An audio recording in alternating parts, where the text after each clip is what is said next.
நான் இன்று உங்களிடம் பகிர்ந்து கொள்ளவிருக்கும் புத்தகத்தின் பெயர் ஒரு மனிதன் ஒரு வீடு ஒரு உலகம். ஜெயகாந்தன் அவர்களின் புத்தகம் இது. இந்த புத்தகத்தில் ஹென்றி என்ற கதாபாத்திரத்தை நான் அதிகமாக சிந்தித்து உங்களிடம் பகிர்ந்து கொள்ள ஆசைப்படுகிறேன். இந்த ஹென்றி அப்படிங்கிறவர் ஒரு தத்து பிள்ளையாக எடுத்து வளர்க்கப்பட்ட ஒரு நபர்.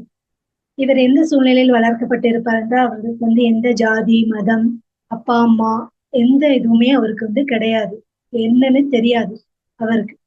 இவர் தன்னோட வளர்ப்பு தந்தையான பப்பா, அவரை பப்பான்னு தான் கூப்பிடுவாரு. அந்த பப்பாவோட நிறைய பேச்ச நிறைய கேட்டிருப்பாரு. இவருக்கு சரியான படிப்பறிவு கிடையாது, இவருக்கு படிப்பின் மீது நாட்டம் இல்லை. அப்படிங்கிறதுனால இவர் என்ன பண்ணிருப்பாரு, ஸ்கூலுக்கு போக விருப்பப்பட மாட்டாரு. அப்போ இந்த பப்பா அப்படிங்கிறவரு, அவரோட பேர் சபாபதி, சபாபதி பிள்ளை. இந்த சபாபதி பிள்ளை அவர் ரொம்ப கம்பல் பண்ணாம என்ன பண்ணுவாருன்னா, நீ படிக்கணும்னு இஷ்டம் தான் பண்ணு, இல்லாட்டி போக வேண்டாம் அப்படிங்கிற மாதிரி சொல்லியிருப்பாரு. ஆனா பையன்கிட்ட அடிக்கடி, மகனே நீ எப்போதும் சந்தோஷமா இருக்கணும், வாழ்க்கையில எப்போதுமே நீ என்ன சந்தோஷமாவே இருக்கணும் அப்படிங்கிற வார்த்தைகளை அடிக்கடி ஹென்றி கிட்ட சொல்லியிருப்பாரு. பப்பாவோட அம்மாவுக்கு அவன் மம்மான்னு தான் சொல்லுவான். அந்த மம்மாவும் பாத்தீங்கன்னா அவனோட வளர்ப்பு தாய் தான், தவிர சொந்த தாய் இல்லை. அப்போ இந்த சூழ்நிலையில வளர்ந்த அவரு ஒரு படிப்பறிவு இல்லாத ஒரு மனிதர் எவ்வாறு தன்னுடைய வாழ்க்கையில ஒரு முன்ன உதாரணமா எல்லாருக்கும் ஒரு மனிதரா தெரிகிறாரு அப்படிங்கிறது தான் இந்த கதை. இந்த கதையில கிருஷ்ணாபுரம் அப்படிங்கிற ஊரை சேர்ந்தவர் தான் சபாபதி என்கிறவர். அவர் ஏற்கனவே திருமணமானவர். அவருக்கு துரைக்கண்ணு என்ற ஒரு தம்பி உண்டு. அவர் சரியான ஒரு அராஜகம் பண்றவரு, ஒரு அடாவடியான தனத்துல இருக்கிறவர் தான் அந்த துரைக்கண்ணு அப்படிங்கிற ஒரு கேரக்டர். சபாபதி கொஞ்சம் படிச்சிருக்கிறாரு. அதனால இவர் புலவர் குடும்பத்தை சார்ந்தவர். இவர் கல்யாணம் முடிஞ்சு கொஞ்ச நாள்ல இவர் ஒரு சூழ்நிலை காரணமாக ஆர்மிக்கு சேர்றாரு. ஆர்மிக்கு சேர்ந்தப்போ அங்க அறிமுகப்படுத்தப்படுற ஒரு நண்பரோட மனைவி தான் இந்த மம்மான்னு சொல்லிட்டு ஹென்ரியோட மம்மா. அப்போ இவங்க இருவரும் மம்மாவோட ஹஸ்பண்ட் ஒரு ஆக்சிடென்ட்ல இறந்துற சூழ்நிலையில அவங்க தப்பிச்சு எப்படியாவது ஊருக்கு வந்துடணும் அப்படின்ட்டு என்ன செய்யறாங்க, இந்த இராணுவத்துல அடிபட்டு தப்பிச்சு வர்றப்போதான் ஒரு ரயில்வே இதுல ஒரு குண்டு போட்டு அந்த இடத்துல ஹென்றி தன்னந்தனியா விடுபட்ட சிறு கைப்பிள்ளையா இருக்கிறாரு. அந்த கைப்பிள்ளையை எடுத்துட்டு அங்க இருக்கிறவங்கள்ட்ட எல்லாத்தையும் இது யாரோட குழந்தை யாரோட குழந்தை அப்படின்னு சொல்லிட்டு சபாபதி கேட்கிறப்போ அங்க இருக்கிறவங்க யாருமே எதுவுமே ரிப்ளை பண்ணவே இல்லை. அப்போ யாருமே இல்லை போல அப்படின்னு சொல்லிட்டு இவங்க எடுத்துட்டு அந்த பையனை தன்னோட குழந்தையா வளர்க்குறாங்க. வளர்க்குற டைம்ல இவங்க மம்மா அப்படின்னு சொல்றவங்க ஒரு ஆங்கிலோ இந்தியன் அந்த பாணியில இருக்கிறனால அவங்க கிறிஸ்டினா இருந்து அவங்க சர்ச்சுக்கு போறவங்களா இருக்கிறாங்க. சபாபதி பார்த்தா ஒரு புலவர் குடும்பத்தை சேர்ந்தவரா இருந்து ஒரு இந்து சர்ச்சு கோயில்களுக்கு போற மாதிரி இருக்கிறாரு. ஆனா இவங்க 2 பேருக்கு நடுவுல வளர்க்கப்படுகின்ற இந்த ஹென்ரிக்கு முழு உரிமை கொடுத்து, நீ சர்ச்சுக்கு தான் வரணும், இந்து கோயிலுக்கு தான் வரணும் அப்படிங்கறத அவங்க திணிக்காம, நீ உனக்கு விருப்பம் இருந்தா, ஹென்ரிக்கு விருப்பம் இருந்தா சர்ச்சுக்கு போகட்டும், இல்ல இந்து கோயிலுக்கு வரட்டும் அப்படின்னு சொல்லிட்டு சொல்லியிருப்பாங்க. ஆனா ஹென்றி அம்மா கூட சர்ச்சுக்கும் போவாங்க, அப்பா கூட கோயிலுக்கு போறப்போ கோயிலுக்கும் சென்று அவங்க வழிபட்டு வருவாங்க. இந்த இந்த தருணத்துல ஒரு குறிப்பிட்ட நாளுக்கு அப்புறம் அப்பா வேலைக்கு அவர் ரயில்வேல ஃபயர்மேனா ஒர்க் பண்ணிட்டு இருப்பாரு. சபாபதி சபாபதி கொஞ்ச நாள் கழிச்சு என்ன பண்ணுவாருன்னா, கொஞ்சம் நம்ம என்ன செய்யலாம், இந்த பையனுக்கு நம்ம ஏதாவது வீட்டுல வச்சா அது ஏதாவது கத்துக் கொடுக்கணும்னு சொல்லிட்டு தான் வாழ்ந்த விதத்துல இருந்து அவர் என்ன பண்றாருன்னா, அவருக்கு நிறைய வாழ்க்கை தத்துவங்களை பத்தி அவருக்கு நிறைய அடிக்கடி சொல்லி கொடுத்துட்டே இருக்கிறாரு. அதை சொல்லி கொடுக்குற பாணியில ஹென்ரியும் என்ன பண்றாருன்னா, அப்பா கூட அதிக நேரம் இருக்கிற மாதிரி பார்த்துப்பாரு. அவர் ஒர்க் பண்ற நேரத்துல தவிர அவர் வீட்டுக்கு வந்துட்டாருன்னா அப்பா கூடவே அவரோட முழு நேரத்தையும் செலவிடுற ஒரு பையனா இருக்கிறாரு. அவருக்கு கல்வி அறிவு இல்லாட்டாலும் இந்த அனுபவ கல்விய அதிகமா பப்பா கொடுத்தாரு. ஏன்னு சொன்னா அவர் படிப்பறிவு உள்ளவர், ஒரு புலவர் குடும்பத்தை சார்ந்தவர் அப்படிங்கிறதுனால அவருக்கு அதிகமா அவனுக்கு அந்த அனுபவத்தை அவரால் கொடுக்க முடிஞ்சுது. அதுக்கப்புறமாட்டு கொஞ்ச நாள்ல மம்மா இறந்ததுக்கு அப்புறம் இந்த பப்பாவும் இறந்ததுக்கு அப்புறம் இவர் என்ன பண்ணிடுறாரு, தன்னோட ஊரான கிருஷ்ணராஜபுரம் வர்றாங்க. கிருஷ்ணராஜபுரத்துக்கு வர்றப்போ அந்த ஊரோட நிலைமைகள், அதனோட ஊரோட இயற்கை அழகு எப்படி இருக்கும், அதனோட ஊர் தெருக்கள் எப்படி இருக்கும், தெருக்கள்ல இருக்கிற வீடுகள் எப்படி இருக்கும் அப்படின்னு சொல்லிட்டு ஒவ்வொன்றையும் தன்னோட அப்பா சொன்னதை அவர் அவ்வளவு மைண்ட்ல வச்சிருப்பாரு. அவர் வந்து பாத்தீங்கன்னா அவ்வளவு தூரம் அழகா பையன் வந்து அந்த ஊரை போய் பார்க்கதான் செய்யல, ஆனா அந்த ஊரை பத்தின எல்லா விவரமும் அவர் வந்து அதிகமா சொல்லி இருந்திருப்பாரு. இவனுக்கு அந்த ஊருக்கு எப்படா போகணும் அப்படிங்கிற மாதிரி சொல்லி இருந்திருப்பாரு. இவர் இறந்து ஒரு 3வது நாள்ல தன்னோட அந்த கிருஷ்ணராஜபுரத்துக்கு அவர் வந்து வர்ற மாதிரியான ஒரு சூழ்நிலை அமைச்சுக்கிட்டு அங்க இருக்கிற எல்லாத்தையும் எடுத்துட்டு, கொஞ்சம் அப்பாவோட காசு கொஞ்சம் இருந்தது அதையும் எடுத்துட்டு பயணமானாரு. இந்த ஹென்றி வந்து பெங்களூர்ல இருந்துதான் இந்த கிருஷ்ணராஜபுரத்துக்கு பயணமாறாரு. இந்த நேரத்துல அவரோட தோற்றம் எப்படி இருந்துச்சுன்னா, ஒரு படிக்காதவர் போல இல்லை, ஒரு ஆங்கிலத்தோர எப்படி இருப்பாரோ அந்த மாதிரியான அவரோட அந்த உடை ஆகட்டும், அவரோட ஸ்பீச் வந்து பாத்தீங்கன்னா தமிழும் ஆங்கிலமும் கலந்த ஒரு ரொம்ப பெரிய படிச்சவர் போல அவரோட பேச்சு தோரணை எல்லாமே இருக்கும். அதனால இவர் வந்து இந்த ஊருக்கு வரணும்னு சொல்லிட்டு ஃபுல் அண்ட் ஃபுல் மைண்டோட வர ஆரம்பிச்சிட்டாரு. மனதை தயார்படுத்தி வர்ற வழியில இந்த கிருஷ்ணராஜபுரத்துக்கு வந்து நம்ம கிராமங்கள் மாதிரி, அது பாத்தீங்கன்னா ஃபுல் அண்ட் ஃபுல் கிராமம் அப்படிங்கறதுனால நம்ம இன்னைக்கு சூழ்நிலைக்கு கிராமப்புறத்துல எப்படி இருக்கும், ஒரு பஸ் வசதி இல்லாம, ஒரு ஆட்டோ வசதி இல்லாம, எதுவுமே இல்லாம இருக்க ஊருக்கு அந்த டைமுக்கு ஒரு பஸ் இருக்கும், அந்த டைமை விட்டுட்டோம்னா அந்த பஸ் போயிரும், அப்புறம் நடந்து போகணும், இல்ல அடுத்த பஸ் வர வரைக்கும் வெயிட் பண்ணணும். அந்த மாதிரியான ஒரு சூழ்நிலையில இருக்கிற கிராமத்துக்கு முதல் முறையாக ஹென்றி வர்றாரு. வர்றப்ப பாத்தீங்கன்னா அவர் மெயினா அந்த டைமுக்கு வரக்கூடிய பஸ் ஆனது அவர் வந்து தவற விட்டுறாரு. அதுக்கப்புறமா அந்த ஊருக்கு போறதுக்கு லாரி மூலமா பயணப்படுறாங்க ஆட்கள். அந்த லாரி டிரைவர் பாத்தீங்கன்னா துரைக்கண்ணுவோட பாண்டுன்னு சொல்லிட்டு ஒரு பையன் இருக்கான். அந்த பையன் தான் லாரியில ஏறுற அனைவருக்கும் அந்த டிக்கெட்டை கலெக்ட் பண்ற பையனா அவர் வந்து கிளீனரா அந்த மாதிரி வேலை செஞ்சுட்டு அந்த துரைக்கண்ணோட இருக்கிறான். துரைக்கண்ணு இந்த லாரியை இயக்கி வரும்போது இவருக்கு வந்து தெரியல, நம்ம பஸ் ஸ்டாப்ல நின்று பஸ் ஏறணும் அப்படிங்கிறது கூட தெரியாம அந்த இயற்கை அழகு ரசிச்சுக்கிட்டே அப்படி கொஞ்ச தூரம் நடந்து வர்றாரு. வழியில லாரியில வர்ற அனைவரும் பார்த்துட்டு இங்க ஒரு நபர் நிக்கிறாரு, இவரை ஏத்திட்டு போலாம் அப்படின்னு சொல்லிட்டு அவரை ஏத்தி அவரோட லக்கேஜ் எல்லாத்தையுமே எடுத்துக்கிறாங்க. அவரோட ஃப்ரண்ட் சீட்ல உட்கார வச்சுட்டு முன்னால இருக்கிற ஒருத்தரை பின் சீட்டுக்கு அனுப்பிடுறாங்க. அப்போ இவரை வந்து அந்த இடத்துல தேவராஜன் கூட ஒரு நட்பு ஆரம்பிக்கிறதுக்கு ஒரு நல்ல ஒரு தருணமா இருந்துச்சு. தேவராஜன் அப்படிங்கிற ஒரு சார், பிடி சாரா இருக்கிறாரு அந்த ஊர்ல உள்ள ஸ்கூல்ல.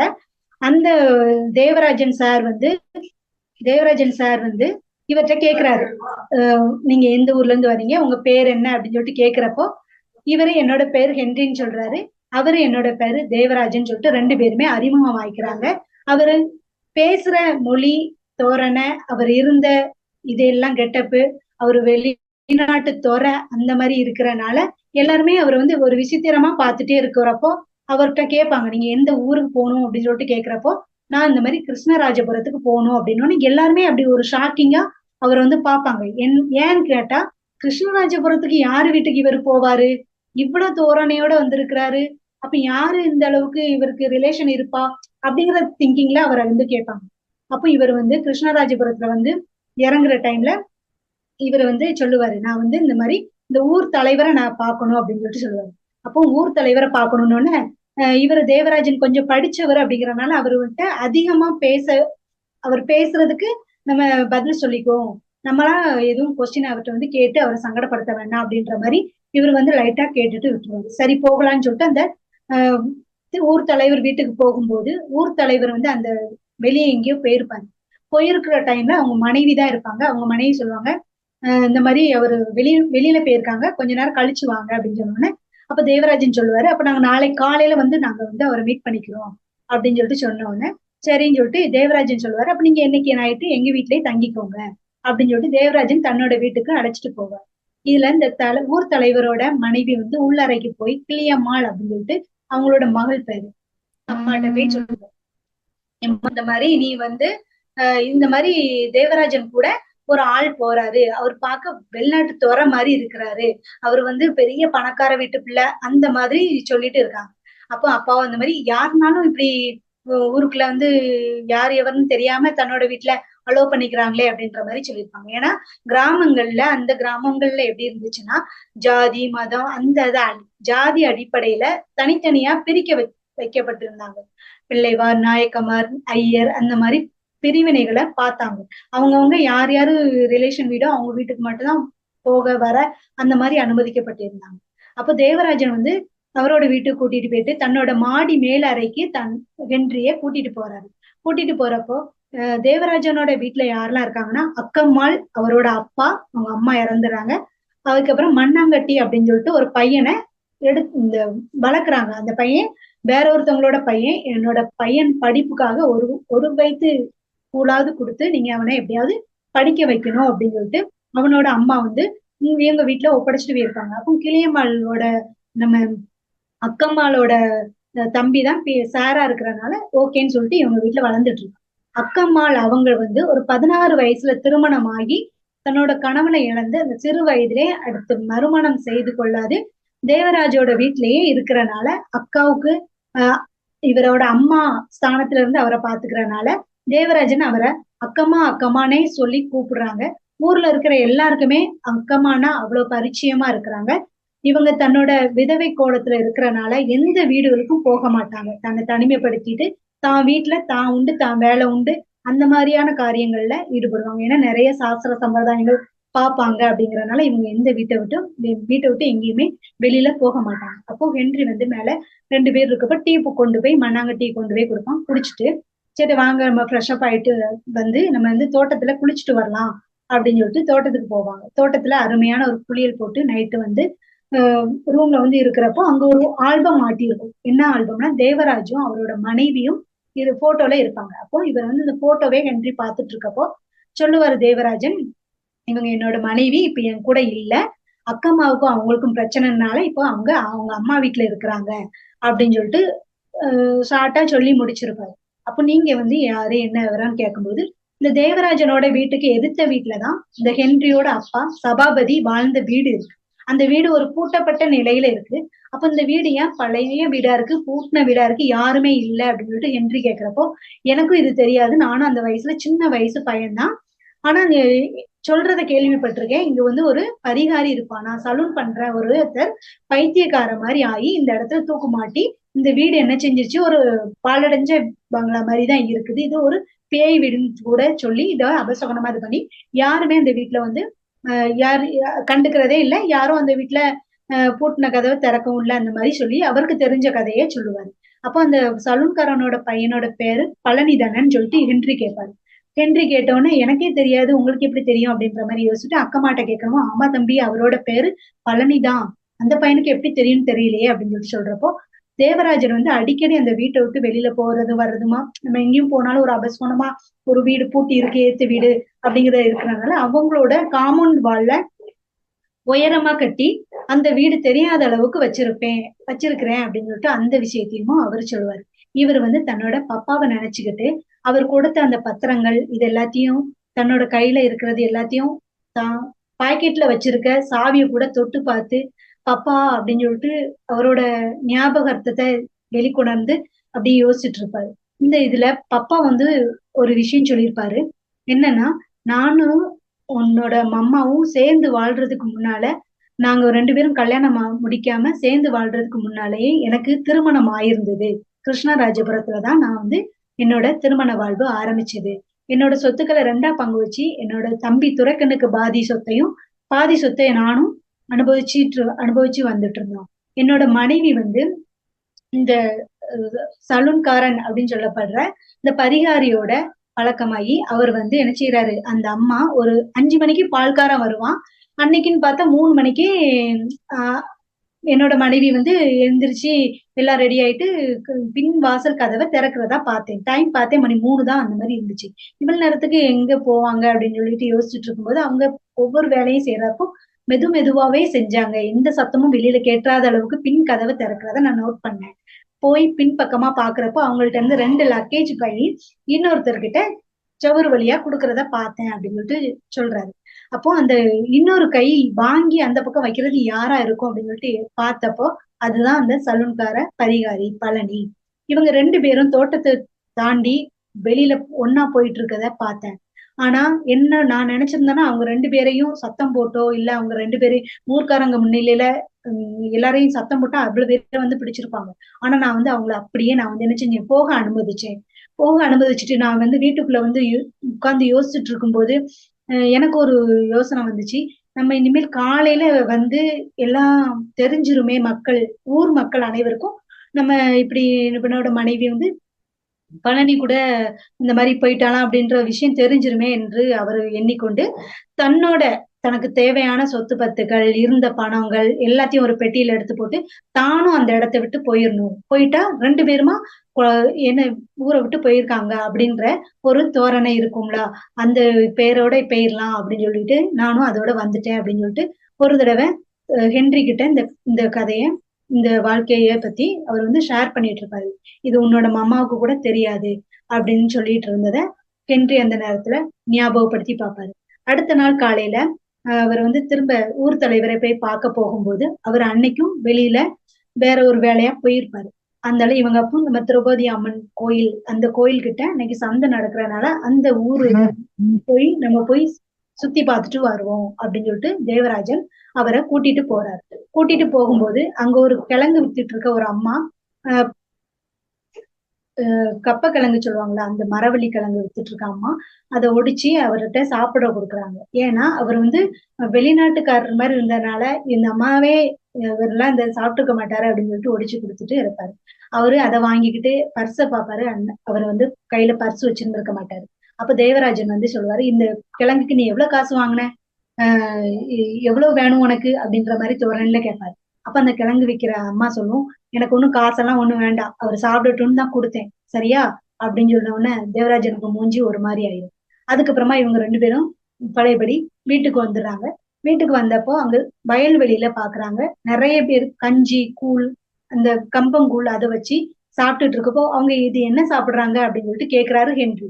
அப்போ இவர் வந்து சாப்பிட்டுருக்கவே மாட்டாரு அப்படிங்கிறதுனால இந்த பொருளை பார்த்து கேட்டோம்னா இவர் வந்து தேவராஜ் வந்து எக்ஸ்பிளைன் பண்ணுவார். இவங்க வந்து க கம்பங்கூழ் வச்சு அந்த மிளகா உள்ளி இது வச்சு சாப்பிடுவாங்க அப்படின்னு சொன்னோன்னா எனக்கு இந்த சாப்பிடணும்னு ஆசையா இருக்கணும்னா வீட்டுக்கு போட்டு வந்து அக்கமாட்ட சொல்லி அந்த சமையலை செய்ய சொல்லி இவரும் அதுல வந்து சாப்பிட்டு எனக்கு இது ரொம்ப பிடிச்சிருக்கு அப்படின்னு சொல்லிட்டு அதுல இருந்து அவர் வந்து அதிகமா சாப்பிடுற உணவுன்னு பாத்தீங்கன்னா கஞ்சியை அதிகமா சாப்பிட விருப்பப்பட்டு சாப்பிடுறவரா ஆனாரு. அதுக்கப்புறம் ஒரு நாள் இவரு துரைக்கண்ணுவ ஒரு டீ கடையில பாக்குறப்போ துரைக்கண்ணு போய் ஹென்றி போய் துரைக்கண்ணு தன்னோட சித்தப்பா என்பதை அறிந்து கொண்டு அவரிடம் போய் எப்படி இருக்கீங்க, வண்டி எல்லாம் எப்படி வேலை போகுது என்னன்னு கேட்டு விசாரிக்கும் போது தேவராஜன் கூடவே போயிடாரு.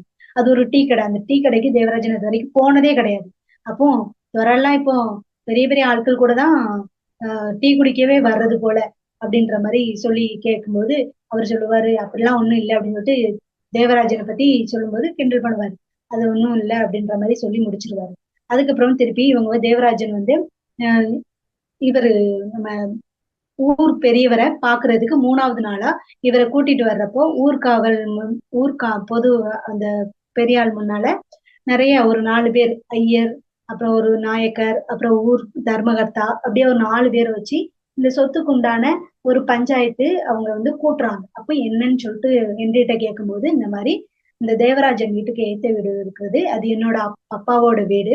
அது என்னோட பப்பா வந்து நான் வந்து சுவீகார புத்திரன் அப்படின்னு சொன்ன உடனே எல்லாருக்கும் கொஞ்சம் ஷாக் ஆகுது. சுவீகார புத்திரன் அப்ப சொந்த பிள்ளை இல்லையா நீ அப்படின்னு சொல்லிட்டு கேக்குறாங்க. இல்ல கிடையாதுன்னு சொல்லிட்டு இவர் வந்து அவரோட சொத்து பத்திரங்கள் தன்னோட அப்பாட்ட அப்பா தனக்கு தந்த எல்லா சொத்து பத்திரங்களையும் எடுத்து அவங்ககிட்ட கொடுக்குறாரு.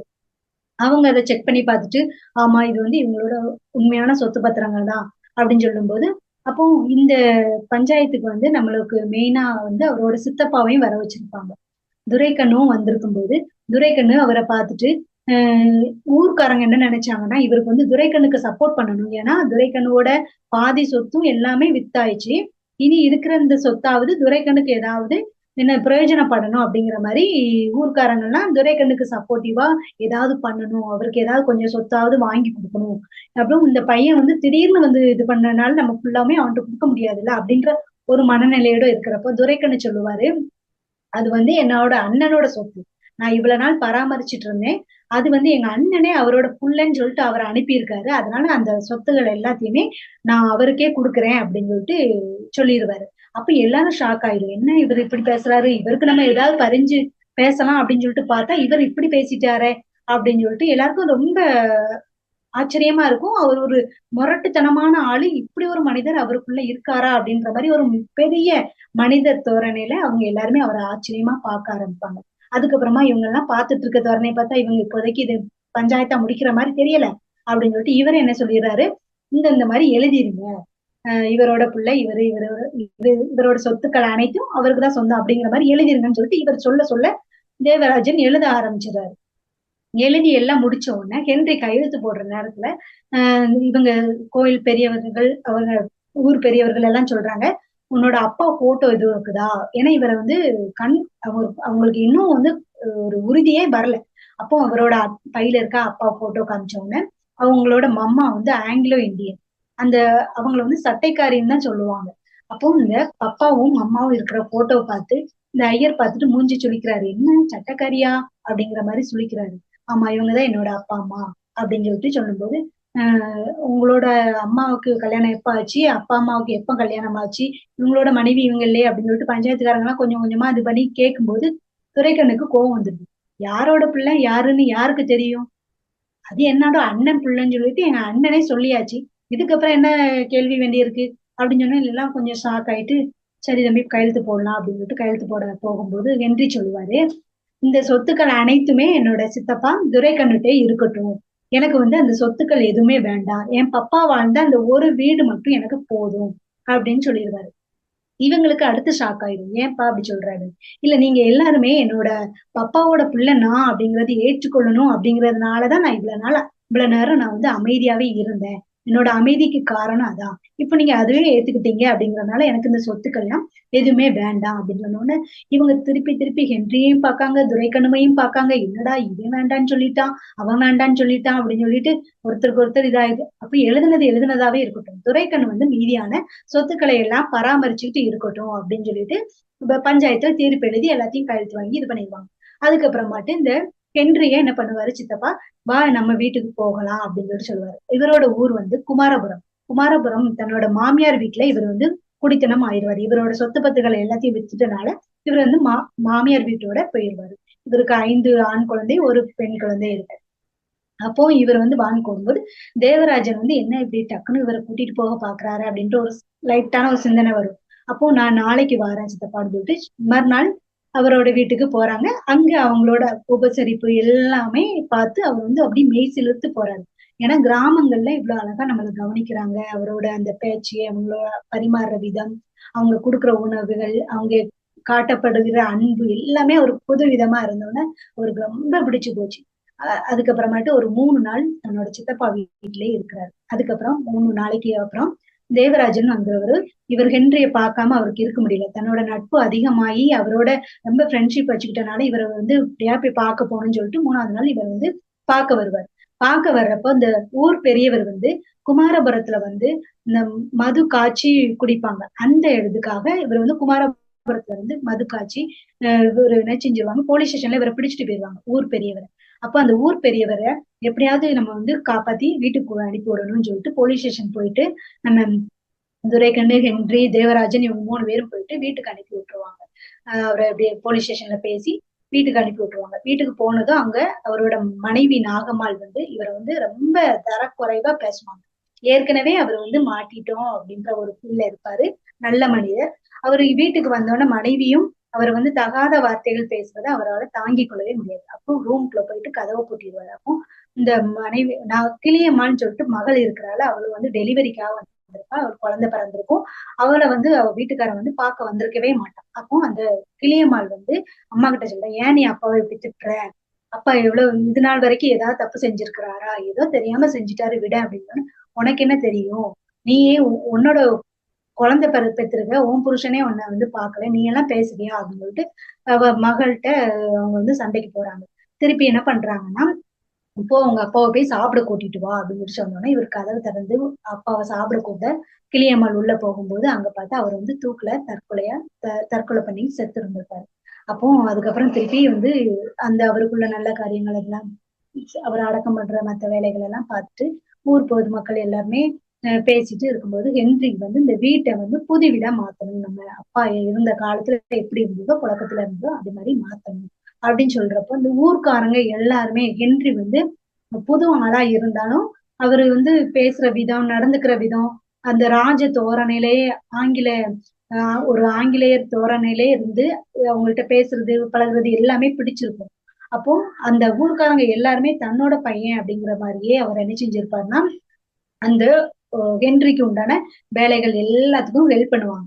அப்போ இந்த மாதிரியான வீடு இது பண்ணணும், அது பண்ணணும், மண் அடிக்கணும், செவுரு கட்டணும், கொத்தனார் இவங்களை அப்படி எல்லாம் பார்த்து இது பண்ணிட்டு இருக்கும்போது ஒரு ஆடையின்றி ஒரு மனநல பாதிக்கப்பட்ட ஒரு பெண்ணானவள் அந்த ஊர்ல சுத்தி சுத்தி வர்றவா அன்னைக்கு அந்த இடத்துக்கு வந்து ஒரு கல் பக்கத்துல நின்று எட்டி பார்த்துட்டு நிற்பா. அப்ப யாருன்னு அந்த இருட்டுக்குள்ள பாக்குறப்போ அவங்க என்ன பண்ணுவாங்கன்னா அந்த பெண்ணை போ போ அப்படின்ற மாதிரி சொல்லுவாங்க. அவ போக மாட்டா. போகாம அந்த இடத்துல குத்த வச்சு உட்காந்துக்குவா. அப்போ இந்த ஹென்றி ஆனவர் என்ன செய்வாருன்னா பக்கத்துல போயிட்டு இப்ப யாரு சொல்லியும் எதுவும் கேட்கல. அப்புறம் ஹென்றி போயிட்டு அந்த பக்கத்துல போயிட்டு என்ன பண்ற, ஏன் இங்க உட்காந்துருக்க அப்படின்னு கேட்டுட்டு அவ பேர் தெரியாம பேபி நீ என்ன ஏன் இப்படி இருக்க, இந்த ட்ரெஸ்ஸ போட்டுக்கோ அப்படின்னு சொல்லிட்டு ஒரு துண்டு எடுத்து கொடுக்குறாரு. அவன் அந்த துண்டை தன்னோட சாரி மாதிரியும் இல்லாம போர்வை மாதிரியும் இல்லாம அவளுக்கு தெரிஞ்ச அளவுல போத்திக்கிட்டு வந்து அவங்க பக்கத்துல வந்து உட்காந்து அன்னைக்கு அவங்க என்ன பண்ணாங்கன்னா அந்த இடத்துல அவங்களுக்கு நைட்டு அங்கேயே ஸ்டே பண்ண சொல்லி அவளுக்கு ஏதாவது அவங்க சாப்பிட்ற கொண்டு வந்ததுல கொஞ்சம் கொடுத்து அவளை அங்கேயே ஸ்டே பண்ண வச்சாங்க. மறுநாள் அக்கம்மாள்கிட்ட சொல்லி அந்த பொண்ணுக்கு நல்லா குளிச்சு வேற ட்ரெஸ் போட்டு பார்க்கும்போது அவ ஒரு தேவதை போல காட்சி அளிப்பார். அதுக்கப்புறம் இந்த ஹென்ரியோட வீடு கட்டுமான பணி ஆரம்பிச்சு எல்லா வேலைகள்லயும் தண்ணி எடுக்கிறதா இருந்தாலும் சரி, காப்பி கொண்டு கொடுக்கறதா இருந்தாலும் சரி, அந்த வேலை செய்யறவங்களுக்கு ஏதாவது ஒரு உதவி வேணும்னாலும் சரி ஓடி ஓடி போய் பேபி வந்து செஞ்சா. அப்போ எல்லாருமே மலைச்சு போய் பாக்குறாங்க. அப்ப இந்த மனிதர் யாரு இந்த ஹென்றி? ஏன்னா நம்ம எல்லாம் இந்த பொண்ணை பார்த்திருக்கோம், அங்க எங்க சுத்திட்டு அலைவா, நம்ம சொன்னது யாரு சொல்றதையுமே இவ கேட்கவும் மாட்டா. ஆனா ஹென்றி சொன்னா மட்டும் கேட்டுக்கிறாளே அப்படின்னு சொல்லிட்டு எல்லாருமே ஆச்சரியமா பாக்குறாங்க. அந்த பொண்ணுக்கு அந்த பொண்ணானவ யாருகிட்டயுமே எதுவுமே பேசல ஃபர்ஸ்ட். அதுக்கப்புறமாட்டு இந்த வீடெல்லாம் கோலாகலமாகி இவங்களோட புது வீடு ஃபங்க்ஷன் நல்லபடியா நடக்க ஆரம்பிக்குது. இந்த நேரத்துல அக்கம்மா வந்து யாரு வீட்டுக்கும் போகாதவா அந்த ஃபங்க்ஷனுக்கு முதல் முறையா ஹென்ரியோட வீட்டுக்கு முதல் முறையா போறா. போறப்போ அந்த ஃபங்க்ஷன்ல இந்த பேபி அப்படிங்கிற அந்த பொண்ணு பார்த்தோம்ல, அந்த பொண்ணு வந்து அழகிய பட்டு ஆடை அணிந்து ஒரு ராஜ தோரணையில் சேர்ல வந்து கால் மேல கால் போட்டு அவ்வளவு ஒரு தோரணையா உட்காந்துருப்பா. அப்ப அந்த பொண்ணுகிட்ட சொல்லுவாங்க, நீ போய் விளக்கு ஏத்தி வை, நீ மகாராணி போல இருக்கு, விளக்கு ஏத்தி வை அப்படின்னு சொல்லி சொல்லுவாங்க. அந்த அம்மா போய் பேபி போய் விளக்கேத்தி வச்சுட்டு எல்லாருக்கும் நமஸ்காரம் பண்ணு அப்படின்னு சொன்னோம்னா சுத்தில எல்லாரையும் கையெடுத்து கும்பிட்டு அப்படியே படுத்து நமஸ்காரம் பண்ணுவா. அந்த அளவுக்கு அவ வந்து புத்தி தெளிவுள்ள பெண்ணாக மாறி இருந்ததை கண்டார்கள் அவ்வளவு பேர். அதுக்கப்புறம் ஹென்றி வந்து லாஸ்டா கொஞ்ச நேரத்துல பேபியை காணும் அப்படின்னு சொல்லிட்டு தேடுறப்போ அவ வந்து வெளியில உள்ள பின்பக்க தோட்ட பக்கமா இவங்க கொடுத்த ட்ரெஸ் ஆடைகள் எல்லாத்தையும் அந்த இடத்துல கலட்டி வச்சுட்டு அவ எந்த இதுல வந்தாலும் அதே மாதிரி பாணியில போயிடுறா, வெளியில போயிடுறா. ஆனா அந்த ஹென்றி வந்து சொல்றாரு, நீ வந்து இப்ப போயிட்ட, ஆனா நீ எப்ப வந்தாலும் இந்த வீட்டுல உனக்கு இடம் உண்டு அப்படின்னு சொல்லிட்டு சொல்லுவாரு. இந்த இடத்துல இந்த ஹென்ரிங்கிற மனிதர் வந்து ஒரு மனிதரா இருந்து தன்னோட அந்த ஒரு சொத்து அவ்வளவு சொத்துக்கள் இருந்தாலும் ஒரு ஒரு வீடு மட்டும் போதும் அப்படிங்கிற ஒரு மனநிறைவோட தன்னோட பப்பா சொன்னது போல நான் வந்து எப்போதும் சந்தோஷமா இருக்கணும் அப்படின்னு என்னோட பப்பா ஆசைப்பட்டாரு. அதே போல நானும் எப்போதும் சந்தோஷமா இருப்பேன் அப்படிங்கிறதோட மனிதன் கடவுள் பற்றி முன்கூட்டியே தீர்மானம் இல்லாமல் திறந்த மனதுடன் பார்த்தால் எல்லா மனிதருக்குள்ளும் கடவுளை காணலாம் என்றது. இதோட உண்மை ஒன்றும் அவ்வளவு பெரிதல்ல, ஒரு நல்ல நம்பிக்கையை சிதைக்காமல் இருப்பதுதான் முக்கியம் என்ற இந்த கதையோட இந்த ஹென்ரியோட வாழ்க்கைய சொல்லியிருக்கிறாரு புத்தக ஆசிரியர். அனைவருக்கும் நன்றி. தேங்க்யூ மேம், ரொம்ப சிறப்பாகவே பேசியிருந்தீங்க. ஒரு மனிதன் ஒரு வீடு ஒரு உலகம் இந்த புத்தகத்தை பத்தி. இப்போ கமெண்ட்ஸ் எல்லாரும் ஷேர் பண்றீங்களா? Yes ma'am. சார் ஆக்சுவலி ஜெயகாந்தனுடைய புக்ஸ் எல்லாமே நல்லா இருக்கும் மேம், அதை கிளியரா சொல்லியிருந்தாங்க. எல்லா கேரக்டரோட நேமையும் கரெக்டாக கனெக்ட் பண்ணி சொல்லியிருந்தாங்க. ஃபைனலாக பார்த்தீங்கன்னா அந்த டைட்டிலுக்கும் அது எதுக்காக அந்த புக்ஸை சொல்கிறாங்களோ அது ஃபுல்லாகவே கவர் பண்ணி கரெக்டாக சொல்லியிருந்தாங்க சார். ரொம்ப நல்லா சொன்னீங்க ma'am. Thank you ma'am. Thank you ma'am. Thank you for your comments. Good evening. Next. கஸ்வா சென்டர்ல இருந்து பிரைமரி தேன்மொழி பேசுறேன். மேம் கேக்குதுங்களா? Yes ma'am. கேக்குது மேம். புக் ரொம்ப நல்லா இருந்தது. பட் ஆடியோ மட்டும் கொஞ்சம் ஸ்லோவா கேட்டுச்சு. இதுல என்னன்னா அந்த டைட்டிலுக்கு ஏத்த மாதிரி ஒரே வீடு ஒரே உலகம் கொடுத்துருந்தீங்களா, ஒரே மனிதன். சோ அந்த கதைக்களத்துல இருந்து வெளியில எங்குமே வந்து டிஸ்ட்ராக்ட் ஆகாம அதுக்குள்ள ஒரு ஃப்ளோவா கொண்டு போனீங்க.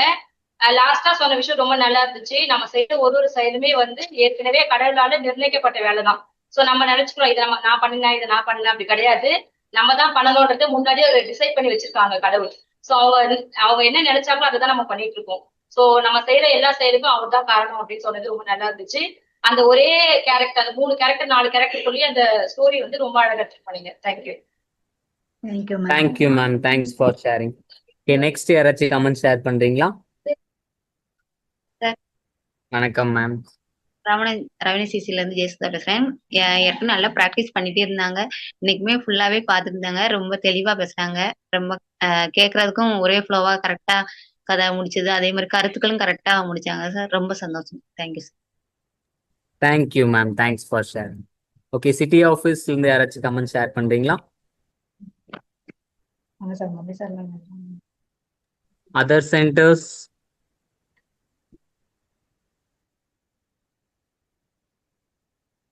Good evening all.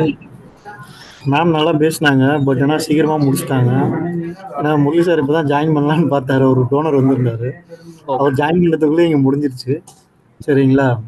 அதாவது அவங்க எடுத்த டாபிக்கு அவங்க பேசின விதம்லாம் நல்லா இருந்தது.